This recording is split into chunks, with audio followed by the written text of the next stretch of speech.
perkenalkan nama saya Natalia, NIM 181041663, kelas Manajemen A2 Pagi, mata kuliah Manajemen Operasi 2, dosen pengampu mata kuliah yaitu Bapak Adi Mursalin SEMM.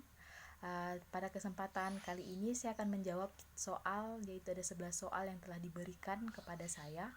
Langsung saja, yaitu soal yang pertama, apa judul video tersebut? Yaitu judulnya Mencari Tabel Optimal Metode Moody. Soal yang kedua, siapa nama pembicara dalam video tersebut? Yaitu Ibu Pramitia Ayunda. Soal yang ketiga, apa isi yang dijelaskan oleh pembicara dalam video tersebut? Jelaskan secara terinci, menjelaskan sedikit ulasan metode sebelumnya, yaitu metode stepping stone. Langkah-langkah metode stepping stone: yang pertama, tentukan lintasan stepping stone dan perubahan biaya untuk tiap sel yang kosong dalam tabel. Yang kedua, alokasikan sebanyak mungkin ke sel kosong yang menghasilkan penurunan biaya tersebut.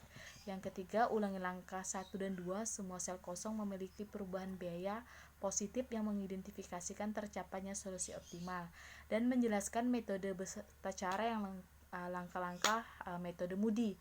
Yang langkah-langkah untuk metode Moody yaitu: yang pertama, tentukan solusi awal menggunakan satu dari 3 metode yang tersebut.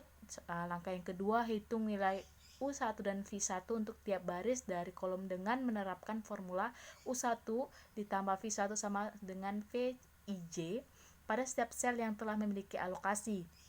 Langkah yang ketiga, hitung perubahan biaya K1 untuk setiap sel kosong menggunakan formula CIJ dikurang P1U dikurang U1 sama dengan KIJ. Langkah yang keempat, alokasikan sebanyak mungkin ke sel kosong yang menghasilkan penurunan biaya bersih tersebut. K1 yang paling negatif alokasikan sesuai lintasan stepping stone untuk yang terpilih. Langkah yang kelima, ulangi langkah 2 sampai 4 sampai semua nilai positif atau nilainya 0. Soal yang keempat, apabila modelnya transportasi, apakah memecahkan masalahnya perlu digunakan metode simplex? Jelaskan jawaban Anda. Permasalahan transportasi adalah di mana memindahkan barang dari tempat asal ke tempat tujuan. Karakteristik yang pertama ini. Untuk karakteristik yang kedua, supply dan demand dari tempat asal ke tujuan selalu ketat penjagaannya, maka masuk sebagai kategori transportasi. Andai kala termasuk ke dalam model transportasi, maka untuk menyelesaikannya modelnya tidak perlu pakai metode simplex dan tidak perlu pakai metode grafis. Untuk menyelesaikannya ada cara lain, yaitu menggunakan ada 2 cara. Yang pertama, untuk menemukan tabel solusi awal, yaitu ada 3 metode yang digunakan, yaitu sering kita lihat atau sering kita pelajari, yaitu metode NWC, LS, dan PAM. Dan yang kedua, untuk mendapatkan tabel solusi optimal, yaitu ada 2 cara, yaitu metode stepping stone dan Moody. Untuk soal yang nomor 5, ada 2 tabel untuk memecahkan masalah transportasi. Sebelumnya 2 tabel yang dimaksud tersebut dan jelaskan. Yang pertama, untuk menemukan tabel solusi awal itu ada 3 metode yang digunakan, yaitu metode NWC, LS, dan PAM. Untuk mendapatkan tabel solusi optimal itu ada 2 metode, itu metode stepping stone dan metode Moody. Soal yang ke-6, sebutkan 3 metode yang digunakan tabel awal dalam memecahkan masalah transportasi dan jelaskan. Untuk menemukan tabel solusi awal, ada 3 metode tadi seperti yang telah kita bahas, yaitu metode NWC, LS, dan PAM. Metode NWC atau sering disebut Northwest Corner merupakan metode untuk menyusun tabel awal dengan cara mengalokasikan distribusi barang mulai dari sel yang terletak paling sudut kiri atas. Aturannya atau langkah-langkah dari metode NWC ini yaitu: yang pertama, pengisian sel atau kotak dimulai dari ujung kiri atas. Yang kedua, alokasikan jumlah maksimum sesuai syarat sehingga layak untuk memenuhi permintaan. Yang ketiga, bergerak ke kotak sebelah kanan bila masih terdapat supply yang cukup. Kalau tidak, bergerak ke kotak di bawah sesuai demand, bergerak terus hingga supply habis dan demand terpenuhi. Yang kedua yaitu metode biaya terkecil atau sering disebut last cost, merupakan metode untuk menyusun tabel awal dengan cara mengalokasikan distribusi barang dari sumber ke tujuan mulai dari sel yang memiliki biaya distribusi terkecil. Aturannya atau langkah-langkah: yang pertama, pilih sel yang biayanya terkecil. Yang kedua, sesuaikan dengan permintaan dan karakteristikas. Yang ketiga, pilih sel yang biayanya 1 tingkat lebih besar dari sel pertama yang dipilih. Yang keempat, sesuaikan kembali, cari total biaya. Yang ketiga itu metode PAM atau sering disebut Vogel Approximation Method. Metode ini lebih sederhana penggunaannya karena tidak memerlukan jalur tertutup. PAM dilakukan dengan cara mencari sel biaya terkecil dengan biaya terkecil berikutnya untuk setiap kolom maupun baris. Kemudian pilih sel biaya tersebut dan alokasikan produk sebanyak mungkin ke sel yang memiliki biaya terkecil. Cara ini dilakukan secara berulang hingga semua produk sudah dialokasikan. Aturannya, yang pertama, hitung perbedaan antara dua biaya terkecil dari setiap baris dan kolom. Yang kedua, pilih baris atau kolom dengan nilai selisih terbesar, lalu beri tanda kurung jika nilai pada baris atau kolom adalah sama. Pilih yang dapat memindahkan barang paling banyak. Yang ketiga, dari baris atau kolom yang pilih seandainya ada dua yang sama, tentukan jumlah barang yang bisa terangkut dengan memperhatikan pembatasan yang berlaku bagi baris atau kolom serta sel dengan biaya terkecil. Yang keempat, hapus baris atau kolom yang sudah memenuhi syarat sebelumnya, artinya suplai telah dapat terpenuhi. Yang kelima, ulangi langkah 1-4 hingga semua alokasi terpenuhi. Soal nomor 7, sebutkan dua metode yang digunakan tabel optimal dalam mencapaikan hasil optimal dalam memecahkan masalah transportasi dan jelaskan. Yang jadi ada dua, yang pertama itu adalah metode stepping stone dan yang kedua itu adalah metode Moody. Langkah-langkah untuk metode stepping stone: yang pertama, tentukan lintasan stepping stone dalam perubahan biaya untuk tiap sel yang kosong dalam tabel. Yang kedua, alokasikan sebanyak mungkin ke sel kosong yang menghasilkan penurunan biaya tersebut.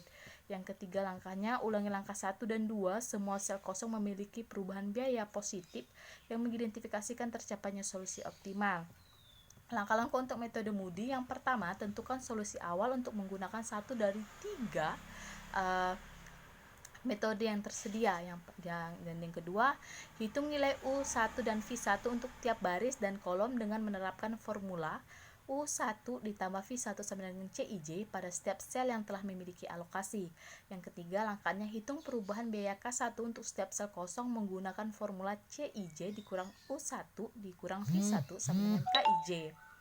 Alokasikan sebanyak mungkin ke sel kosong yang menghasilkan penurunannya biaya bersih tersebut. K1 yang paling negatif alokasikan sesuai lintasan stepping stone untuk yang terpenuhi. Langkah yang kelima, ulangi langkah 2-4 sampai semua negatif nilai positif atau 0. Soal yang ke-8, coba Anda jelaskan langkah-langkah mengoperasikan metode transportasi NWC, LS, PAM, dan stepping stone dan Moody. Pertama tadi sudah kita ketahui bahwa metode NWC atau Northwest Corner ini merupakan metode untuk menyusun tabel awal dengan cara mengalokasikan distribusi barang mulai dari sel yang terletak pada sudut paling kiri atas. Aturannya, yang pertama, pengisian sel kotak dimulai dari ujung kiri atas. Yang pastinya, alokasikan jumlah maksimum sesuai syarat sehingga layak untuk memenuhi permintaan. Bergerak ke kotak sebelah kanan bila masih terdapat suplai yang cukup. Kalau tidak, bergerak ke kotak yang di bawah sesuai demand. Bergerak terus hingga suplai habis dan demand terpenuhi. Dan sudah kita bahas tentang metode LS atau less cost. Merupakan metode ini menyusun tabel awal dengan cara mengalokasikan distribusi barang dari sumber ke tujuan mulai dari sel yang memiliki biaya distribusi terkecil. Aturannya, pilih sel yang biayanya terkecil, sesuaikan dengan permintaan dan kapasitas yang pastinya, dan pilih sel yang biayanya satu tingkat lebih besar dari sel yang dipilih, sesuaikan kembali cari total biaya. Selanjutnya sudah kita bahas juga metode Vogel Approximation Method. Metode ini lebih sederhana penggunaannya karena tidak memerlukan jalur tertutup yang pastinya. Aturannya yaitu hitung perbedaan antara dua baris terkecil dari setiap baris dan kolom. Pilih baris atau kolom dengan nilai selisih terbesar, lalu beri tanda kurung jika nilai pada baris atau kolom adalah sama. Pilih yang dapat memindahkan barang paling banyak. Dan selanjutnya dari baris atau kolom yang terpilih seandainya ada dua yang sama, maka tentukan jumlah barang yang biasanya terangkut dengan memperhatikan pembatasan yang berlaku bagi baris dan kolom serta sel dengan biaya terkecil. Selanjutnya, hapus baris atau kolom yang sudah memenuhi syarat sebelumnya, artinya supply telah terpenuhi. Ulangi langkah 1-4 hingga semua alokasi terpenuhi. Itu adalah langkah-langkah dari metode PAM. Selanjutnya metode stepping stone sudah kita bahas juga bahwa langkah-langkah metode ini tentukan lintasan stepping stone dan perubahan biaya untuk tiap sel yang kosong dalam tabel. Alokasikan sebanyak mungkin ke sel kosong yang menghasilkan penurunan biaya tersebut. Ulangi langkah 1 dan 2 sampai sel kosong memiliki perubahan biaya positif yang mengidentifikasikan tercapainya solusi optimal. Dan selanjutnya kita sudah juga membahas tentang metode Moody tadi. Untuk langkah-langkahnya, yang pertama, tentukan solusi awal menggunakan satu dari tiga metode yang tersedia. Hitung nilai U1 dan V1 untuk tiap baris dari kolom dengan menerapkan formula U1 ditambah V1 sama dengan CIJ pada setiap sel yang telah memenuhi alokasi. Hitung perubahan biaya K1 untuk setiap sel kosong menggunakan formula CIJ dikurang U1 dikurang V1 sama dengan KIJ. Alokasikan sebanyak mungkin sel kosong yang menghasilkan penurunan biaya bersih tersebut. K1 yang paling negatif alokasikan sesuai lintasan stepping stone untuk setiap terpenuhi. Ulangi langkah selanjutnya, ulangi langkah 2 sampai 4 sampai semua nilai positif atau nilai negatif. Soal yang nomor 9, apa kepanjangan dari MUDI? MUDI atau metode transportasi MUDI itu adalah Modified Distribution. Metode transportasi adalah suatu metode yang digunakan untuk mengatur distribusi dari sumber yang menyediakan produk yang sama di tempat yang membutuhkan secara optimal. Untuk soal nomor 10, bagaimana mencari tabel optimal dengan menggunakan metode MUDI dan seperti di kertas ini. Kita pertama harus mencari UI dan PJ, di mana UI ada U1, U2, U3 dan di sini ada PJ, di sini ada PA, PB dan PC. Kotak A, B, C. Di sini juga ada permintaan dan pasokan. Jadi sebelumnya kita harus mencari dulu kotak U1, U2, U3 dan PA, PB dan PC.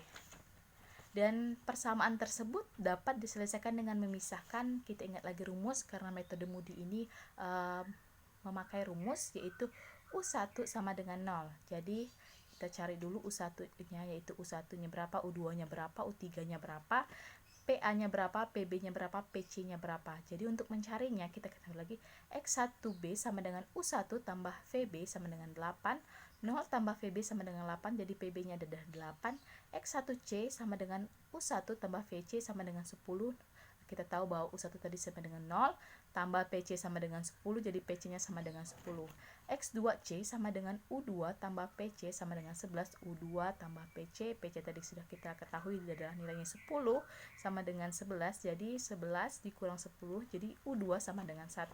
Untuk mencari X3B sama dengan U3 ditambah PB sama dengan 5, U3 tambah VB tadi sudah kita ketahui bahwa VB tadi 8, maka 5 dikurang 8, jadi U3 nya sama dengan negatif 3. X3A, untuk mencari X3 itu sama dengan U3 tambah VA sama dengan 4, negatif 3 tambah VA sama dengan 4, VA nya sama dengan 7, jadi negatif 3 tambah 4 sama dengan 7. Jadi sudah kita ketahui caranya, yaitu PA sama dengan 7, PB sama dengan 8, PC sama dengan 10, U1 sama dengan 0, U2 sama dengan 1, U3 sama dengan negatif 3. Jadi sudah ketahui, dan kita harus menarik garis. Dan di sini juga kita harus menarik garisnya ini. Jadi kita garis dari sini, sini dan sini. Jadi di sininya 0. Dan kita juga harus mencari, ingat bahwa metode ini, metode MUDI ini yaitu metode memakai rumus. Jadi kita ingat bahwa ada batunya saja. Ini seperti di garis ini saja yang kita kerjakan. Kalau untuk 125, 175 ini masih sama.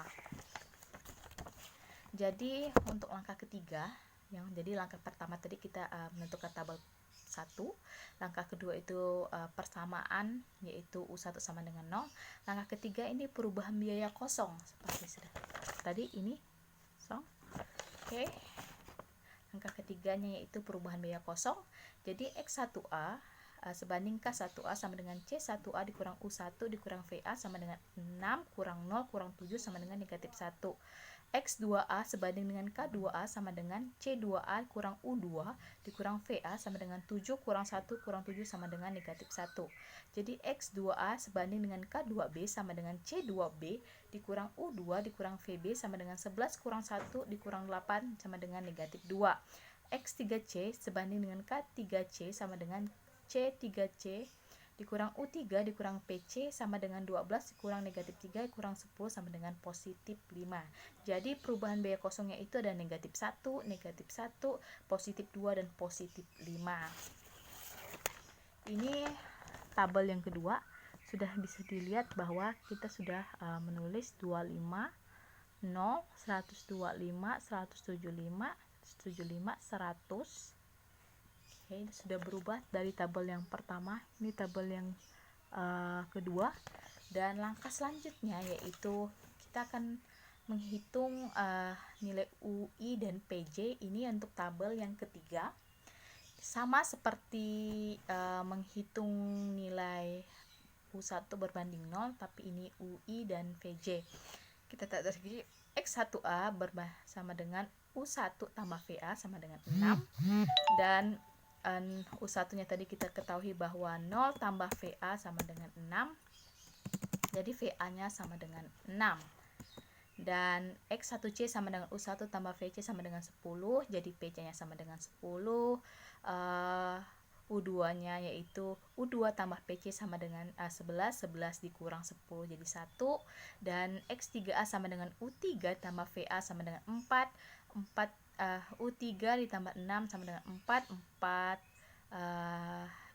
dikurang 3 yaitu negatif 2. X3B sama dengan U3 tambah VB sama dengan 5. U3 nya sudah kita ketahui 2 tambah VB sama dengan 5. Jadi VB nya yaitu 5 ditambah 2 yaitu 7. Ini seperti sudah kita lihat di sini sudah berubah dari 0, 25, 175, 100, oke, 150, 150. Oke, tabel nomor 3 ya. Untuk perubahan nilai sel kosongnya yaitu seperti kita tabel nomor 2 tadi sama, yaitu X1B berbanding K1B sama dengan C1B dikurang U1 dikurang VB, yaitu kita cari tadi C1B nya berapa, 8 dikurang 0 kurang 7 sama dengan positif 1. X2A sebanding dengan K2A sama dengan C2A dikurang U2 dikurang VA sama dengan 7 kurang 1 kurang 6 sama dengan 0. Dan X2B berbanding K2B sama dengan C2B kurang U2 dikurang VB. 11 dikurang 1 dikurang 7 sama dengan positif 3. X3C berbanding K3C sama dengan C3C kurang U3 dikurang PC sama dengan 12 dikurang negatif 2 kurang 10 positif. Karena tidak ada nilai yang negatif dari sini, hanya ada 0, maka solusinya dilakukan adalah solusi optimal. Namun karena kita lihat tadi bahwa ada sel A2 nya 0, ini,